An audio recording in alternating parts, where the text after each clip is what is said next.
Hey, and welcome back to my channel. If you're new here, my name is Liz, and in today's video, I'm going to demystify the YouTube algorithm. I'm going to explain the YouTube algorithm and how it works in 2020 in plain old English so it's easy for you to understand, and so that you can have a more practical and healthy understanding of how growth works on this platform. Because if you don't have a healthy understanding of how growth works on this platform, then you're gonna get discouraged and you're most likely gonna quit before you had a chance to let your channel hit those compounding views. By the way, on this channel, every week I'm bringing you videos that are demystifying YouTube and business so that more of us can have a chance of experiencing the freedom of entrepreneurship. So if that vibes with you, then be sure to subscribe and hit that notification bell so that you don't miss my weekly uploads. Now, the first thing that you're going to want to understand, and it's the foundation for this video, is that YouTube works just like the stock market. Let me explain. So if you had a chance to watch my video, The Most Important Metric for Small YouTubers, I discussed how YouTube acts like the stock market and your channel acts like a retirement account. And just like you would contribute money to a retirement account every month or every pay period, you contribute videos to your channel, usually on a weekly or bi-weekly basis. Now, the allure of the stock market is that you're supposed to gain interest on the money that you've invested, and that's supposed to increase your money over time exponentially compared to if you were just put it away into a savings account. And in the world of YouTube, the YouTube algorithm works as that interest. And if you happen to get a viral video, then that is the equivalent of basically hitting the jackpot. If your video happens to go viral, then that's like picking the perfect stock. That's like picking Netflix when Blockbuster told it to go kick rocks, okay? And anyone who knows anything about investing knows that you don't just pick one stock out the blue and hope that it does extremely well. Diversification is key because the market fluctuates so much, it's impossible to tell when it's going to blow up. And any investor with any type of experience whatsoever will tell you that it is impossible to time the market.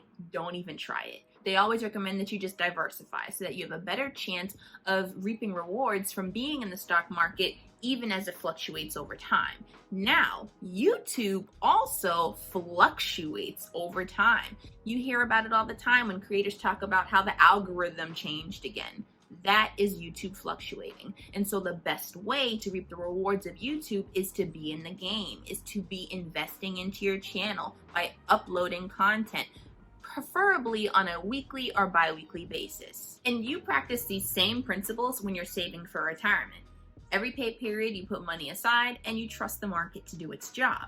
Because it usually does. On average, there is a certain percentage per year that we can expect to get back in terms of interest added to our retirement accounts from investing in the stock market.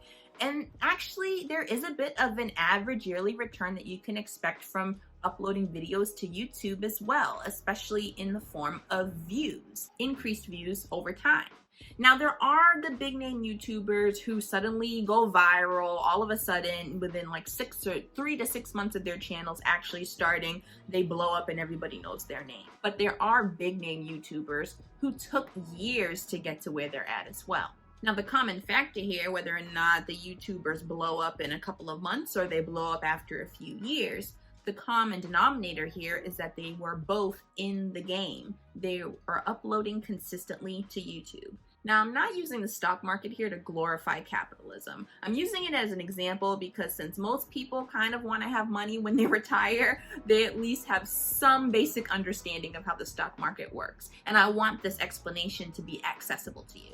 I hate capitalism. I don't like it. It takes advantage of the many to profit the few.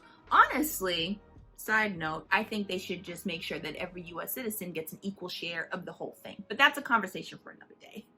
Today we're talking about YouTube. So let's talk about the YouTube techniques that you need to be implementing so that you can make the most out of your YouTube channel, make the most out of this investment.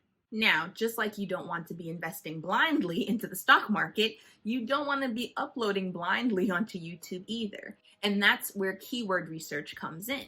By using keyword research for your video titles, that's a great way to ensure that you're positioning your videos so that people can find them, so that people can find the solutions to the problem they're asking on the platform. This is the equivalent of investing in index funds, for instance, in the stock market, or letting a money manager handle your accounts. This is not only the safe bet, but a great way to make sure that you're taking full advantage of what the market has to offer. In either case, you're not trying to beat the market, and it's pretty impossible to do so. It's also pretty impossible to beat the YouTube algorithm too. Many have tried, most of them fail. The best thing you can do is just make sure that you are in alignment with the YouTube algorithm. And the way to do that is through keyword research and making sure that you're uploading consistently. Now again, there are those YouTubers whose videos happen to go viral relatively quickly, but again, this is not the norm. This happens pretty much by chance, same way as it happens in the stock market. People happen to bet on Apple at a really opportune time. It just happens. It's by luck. They don't really know. They kind of have a general idea and some reasonings as to why they make the choices they do, but unless they have access to like insider trading, which is illegal, then there really isn't any 100% certainty. And that's the same when it comes to YouTube. Now, when YouTubers happen to blow up really quickly and they already have the skill sets in place and the wherewithal to understand where to take that momentum, then that's another story. That's them using that as an opportunity to continue to blow up the rest of their channels.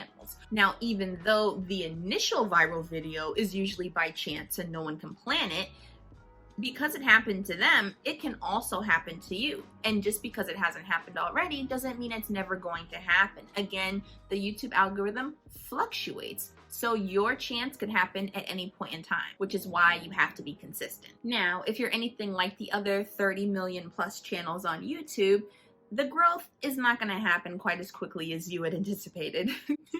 And that's okay. Even if you don't experience that first really big momentous video within your first 3 to 6 months or more on the platform, keep going. Do not get discouraged, because it can still happen at any point in time.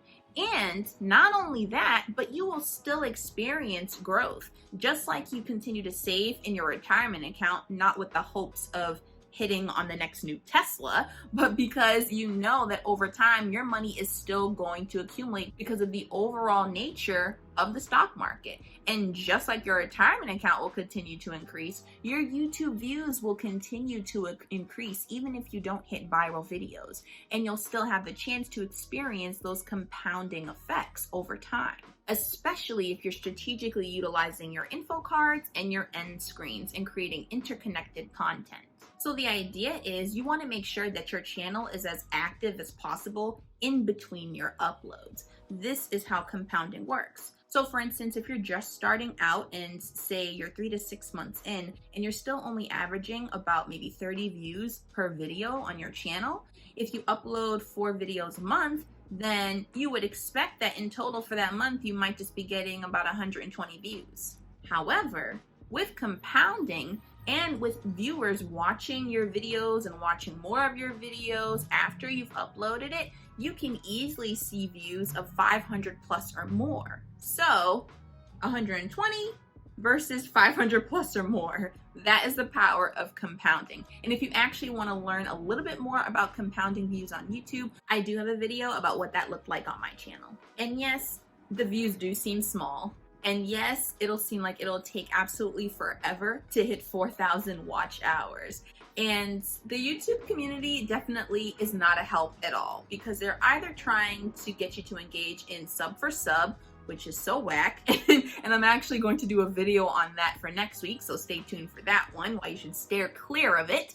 And they also force you to focus on irrelevant metrics when you're first starting out, when you just don't have the views to be able to follow the advice that the big name YouTubers are giving you to you. It's pretty much irrelevant for many of you when you're starting out. Not to mention, it can get pretty discouraging when you see other people who are gaining momentum much faster than you are. Again, social media is really just for the highlight reels. And I can see why the YouTube community isn't really a great help. I mean, you can't gain much information from, well, you just have to be at the right place at the right time. It's not very helpful, even though it really is the truth of the matter. But what pains me so much, because we focus on the wrong metrics as new YouTubers and we focus so much on the highlight reels on social media, is that we lose a lot of great content, a lot of great channels that end before their time because the creators just really got burnt out, they got discouraged, discouraged, they felt frustrated, felt like they were doing something wrong, especially channels that are, for Black women and women of color. We don't have much of us here already. And so it really does suck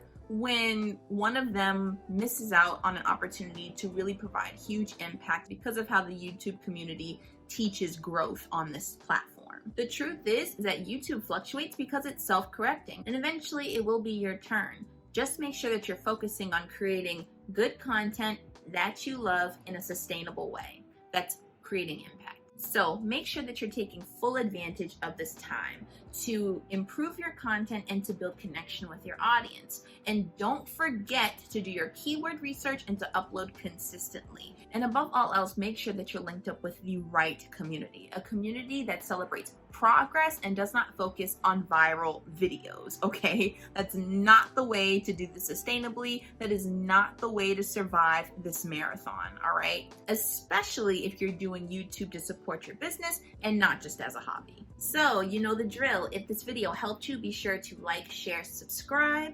Let me know in the comments below what helped you the most, and let me know if you have any additional questions or other things you want me to dive deeper into when it comes to the YouTube algorithm. And don't forget to follow me on Instagram at A Tribe Called Liz, especially if you are on the hunt for the right community. I'll see you there.